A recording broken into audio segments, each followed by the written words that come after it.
반갑습니다. 오늘은 기독교의 기본 진리 제10과 복음이 무엇인가에 대해서 함께 은혜 말씀을 나누겠습니다. 기도하겠습니다. 하나님 아버지, 오늘 저희들이 복음에 대해서 귀한 말씀을 나눌 때 성령께서 마음의 문을 열어주셔서 복음의 분명한 의미를 깨닫게 하여 주시옵소서. 예수의 이름으로 기도드렸나이다. 아멘. 복음이 무엇인가 하는 것은 우리 그리스도인들에게서 매우 중요한 질문입니다. 성경은 우리가 에베소서 2장에 보면 이와 같이 말씀하고 있습니다. 하나님이 죄와 허물로 죽었던 너희를 살리셨도다 라고 말씀을 하고 있습니다. 그러니까 우리가 죽어 있었는데 우리가 살아났다는 것이죠. 죽은 자가 산 것만큼 큰 기쁜 소식, 이 복된 소식이 어디 있겠습니까?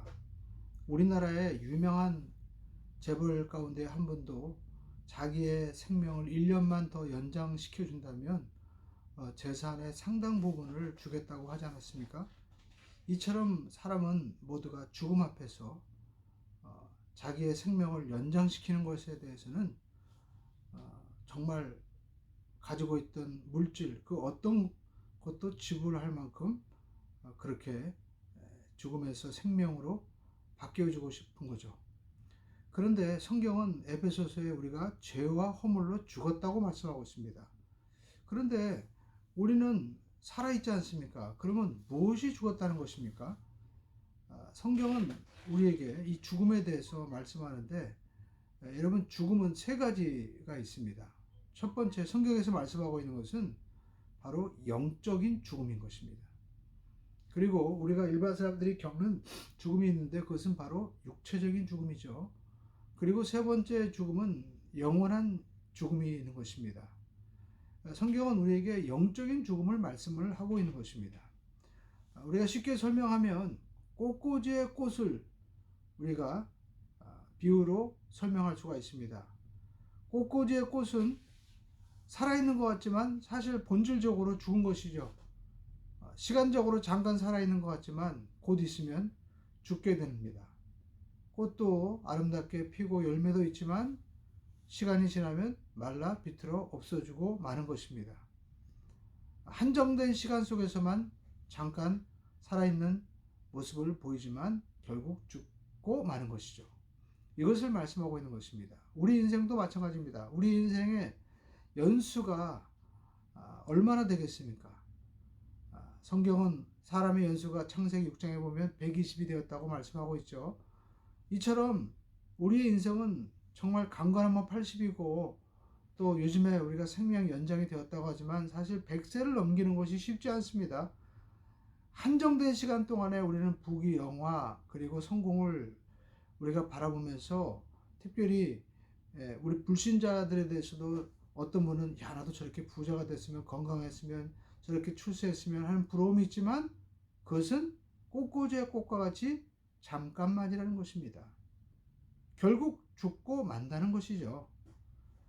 그래서 이 영적인 죽음은 이처럼 한정된 우리가 가지고 있는 이 시간 속에서 우리가 죽을 수밖에 없는 그러한 우리의 영적인 상태를 말씀을 하고 있는 것입니다.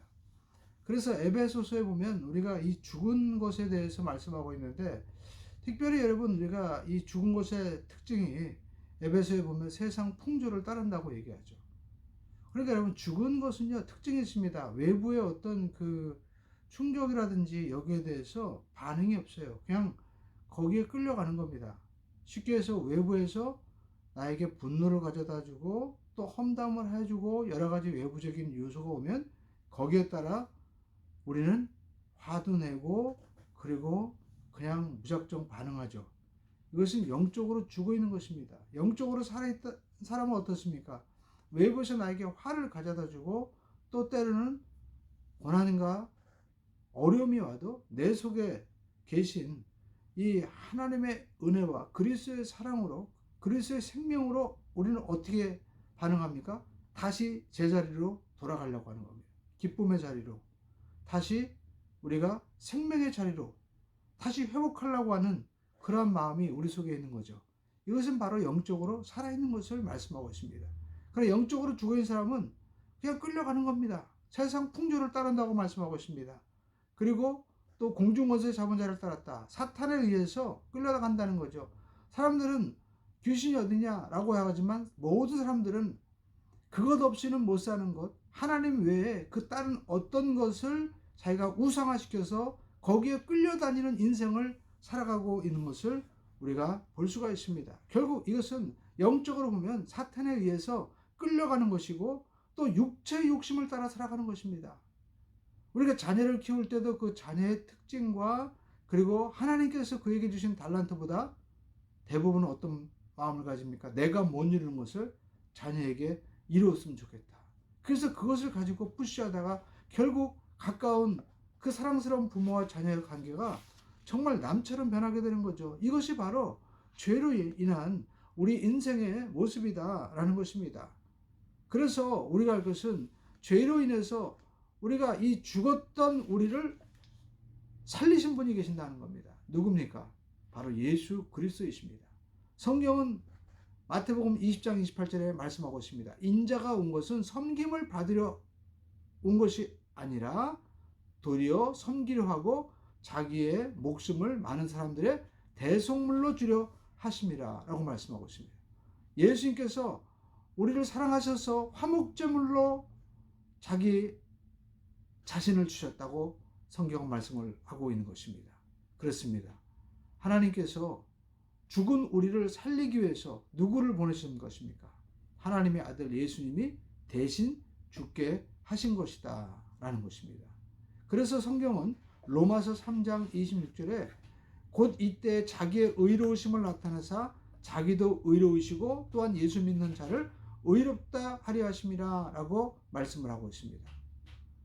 성경을 보면 하나님께서 아담에게 언약을 말씀하셨습니다. 선악과를 먹지 말아라. 먹으면 너희들이 반드시 죽는다고 말씀을 하고 있습니다. 그런데 아담이 그 언약을 어기고 선악과를 먹었습니다. 결국 그에게 사망이 온 것이죠. 그렇기 때문에 죄의 값은 사망이 된 것입니다.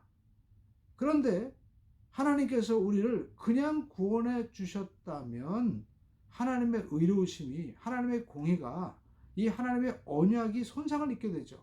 그래서 예수님께서 우리 죄를 대신해서 짊어지셨을 때 십자가에서 예수님은 죽으셔야만 됐던 것입니다. 그래서 우리의 모든 죄를 대신한 주님은 죽으심으로 말미암아 하나님의 바로 공의를 이루어 주신 것이죠. 그래서 하나님께서 십자가에서 우리의 공의만 이루어 주신 것이 아니라 대신해서 우리를 죽으심으로 또한 하나님께서 우리에 대한 자기의 사랑을 확증해 주셨다라는 것입니다. 그래서 십자가는 하나님의 공의와 사랑이 완성된 곳이다라는 것입니다. 우리는 분명히 알아야 됩니다. 로마서 4장 25절에 예수는 우리가 범죄한 것 때문에 내줌이 되고 또한 우리를 의롭다 하시기 위하여 살아나셨다라고 말씀을 하고 있습니다. 그래서 사도 바울은 고린도 전서 15장 3절로 4절에 이와 같이 말씀하고 있습니다. 자기가 받은 이 구원의 복음, 또 전한 복음이 뭐냐?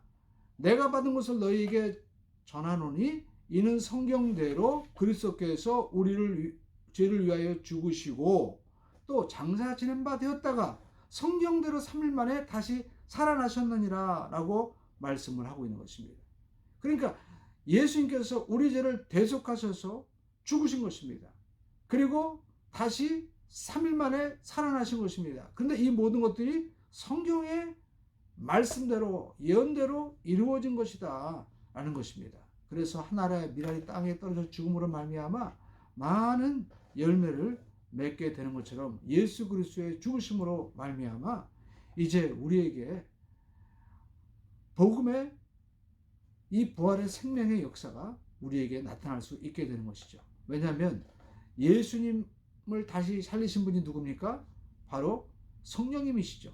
그래서 로마서 8장 11절에 보니까 예수를 죽은 자 가운데서 살리신 이의 영이 너희 안에 거하시면 예수를 죽은 자 가운데서 다시 살리신 이가 너희 안에 거하시는 그 성령으로 말미암아 너희 죽을 몸도 살리라 라고 말씀을 하고 있습니다. 여러분이 예수님을 주로 고백하십니까? 성령이 아니고서는 누구든지 예수 그리스도를 주라 시인할 수 없게 되는 것입니다. 그러므로 저와 여러분의 마음 가운데 예수님을 주로 고백하는 자는 하나님을 아바 아버지, 아빠 아버지라고 부를 수 있게 된다고 갈라디아서 4장 6절에 말씀을 하고 있는 것이죠. 그래서 하나님 아버지, 하나님 아빠 하는 자는 이미 성령님이 그 안에 계신 것입니다. 그런데 그 성령님이 계신 자는 어떤 역사가 일어납니까? 다시 부활한다는 것입니다. 영국의 고고학자들이 3000년 전에 그 미이라에서 씨를 발견했습니다.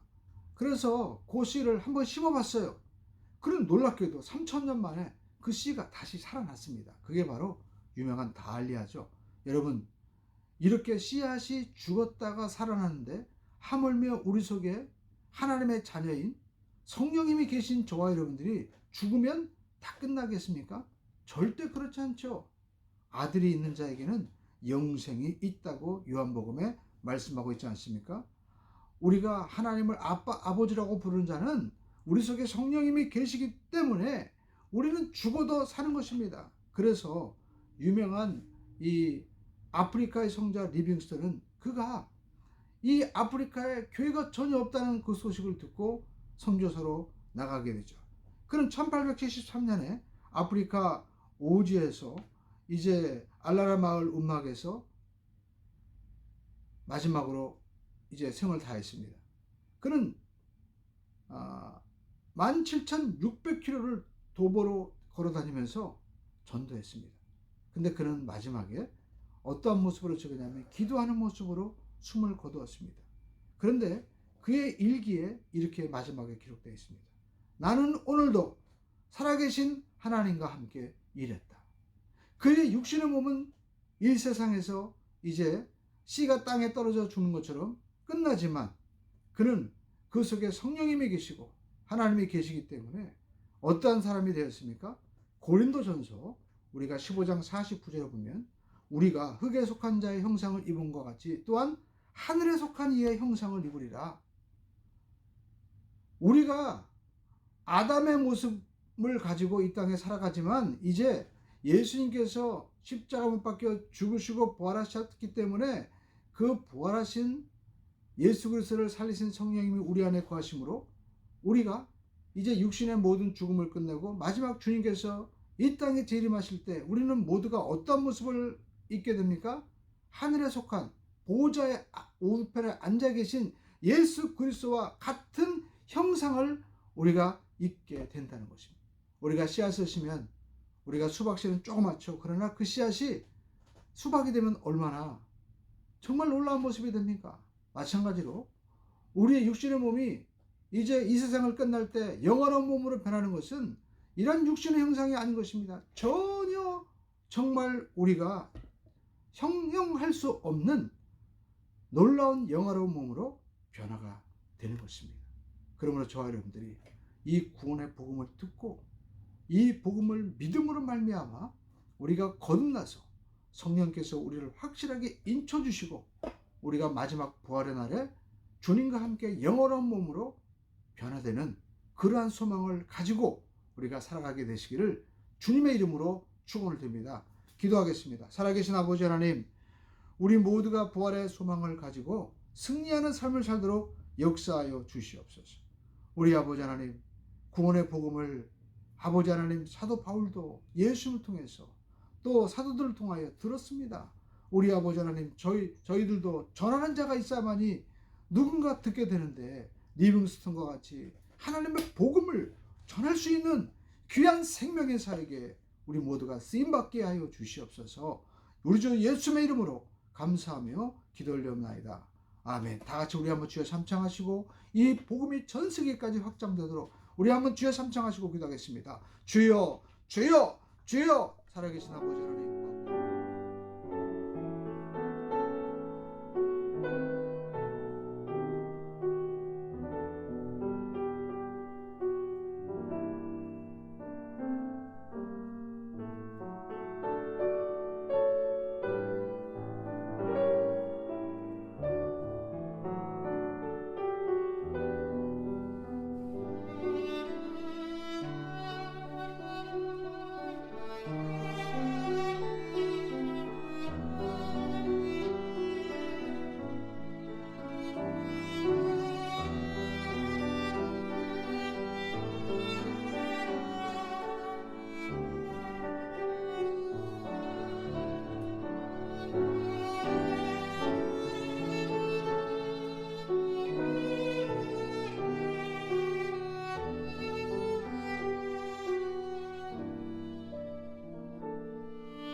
있습니다.